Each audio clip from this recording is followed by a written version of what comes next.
My fellow Americans, my first and highest duty as president is to defend our great country and the American people. I swore an oath to uphold the laws of our nation, and that is exactly what I will do. All Americans were rightly sickened and revolted by the brutal death of George Floyd. My administration is fully committed that for George and his family, justice will be served. He will not have died in vain. But we cannot allow the righteous cries and peaceful protesters to be drowned out by an angry mob. The biggest victims of the rioting are peace-loving citizens in our poorest communities.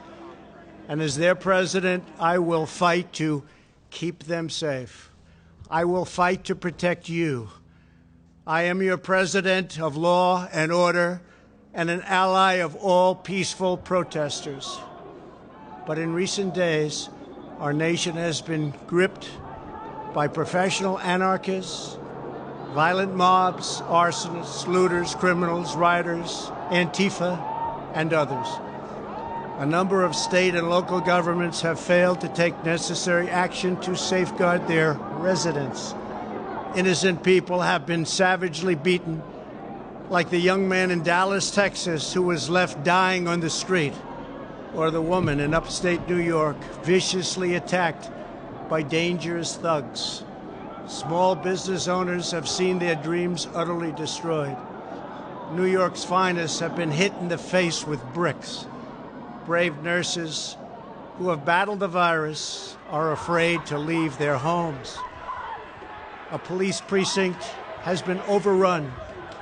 Here in the nation's capital, the Lincoln Memorial and the World War II Memorial have been vandalized. One of our most historic churches was set ablaze.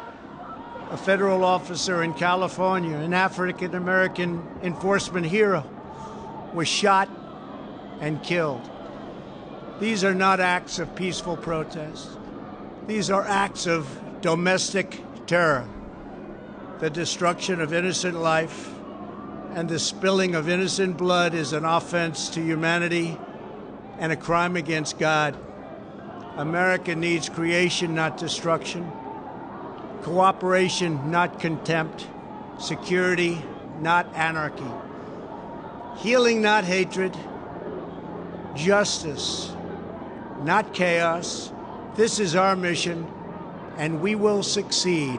100%, we will succeed. Our country always wins.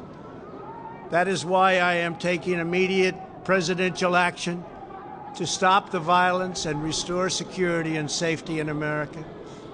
I am mobilizing all available federal resources, civilian and military, to stop the rioting and looting, to end the destruction and arson, and to protect the rights of law-abiding Americans, including your Second Amendment rights. Therefore, the following measures are going into effect immediately. First, we are ending the riots and lawlessness that has spread throughout our country. We will end it now.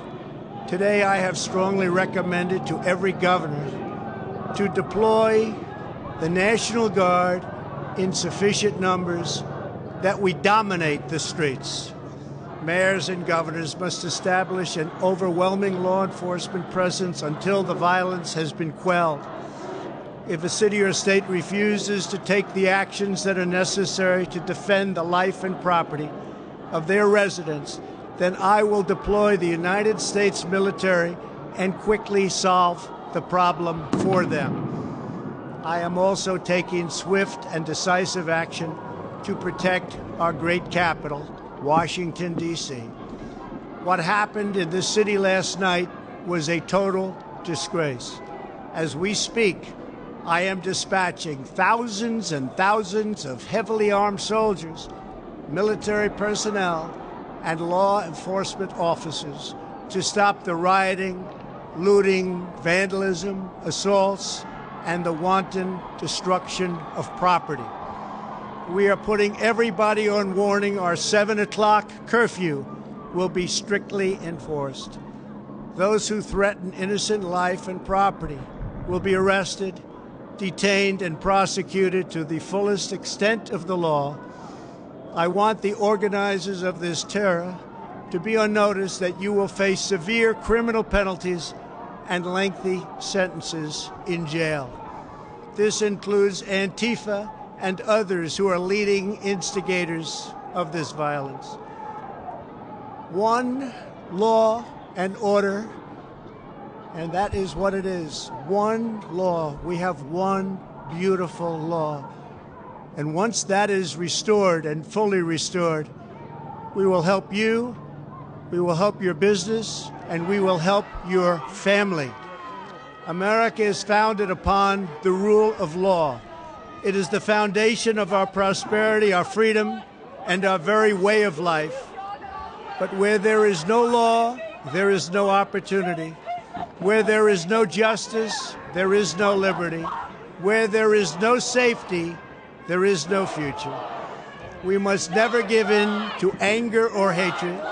If malice or violence reigns, then none of us is free. I take these actions today with firm resolve and with a true and passionate love for our country. By far, our greatest days lie ahead.